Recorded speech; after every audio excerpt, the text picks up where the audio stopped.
ఈరోజు మనకున్న పెద్ద సమస్య ఏంటో తెలుసా? చేసిన తప్పును బట్టి దేవుని దగ్గరకు వచ్చి క్షమాపణ కోరుతున్నాం, కానీ వాస్తవంగా మనం క్షమించబడడం లేదు. మర్చిపోకండి. మీకేమైనా అర్థమైందా? మనం క్షమాపణ కోరడం ఒక ఎత్తు, మనం క్షమాపణ పొందడం మరొక ఎత్తు. సింపుల్గా దేవుని దగ్గరకు వచ్చేసి, ప్రభువా నేను తప్పు చూసిన తప్పు నన్ను క్షమించు ఆయన అడిగేస్తున్నావు, కానీ వాస్తవంగా క్షమాపణ పొందుకున్నావా? క్షమాపణ పొందుకోలేను. ఎందుకని?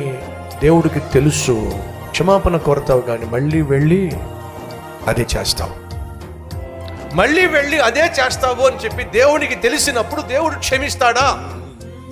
చెప్పండి. అతిక్రమములు దాచిపెట్టువాడు వర్ధిల్లడు, కానీ వాటిని ఒప్పుకొని విడిచిపెట్టు వాడు మాత్రమే.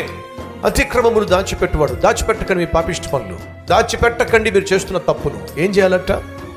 వాటిని ఒప్పుకోండి, తర్వాత విడిచిపెట్టండి. అప్పుడే కనికరము, క్షమాపణ, దేవుని దయాదాక్షిణ్యములు, దేవుని ఆశీర్వాదములు పొందుకుంటారు. This is very clear.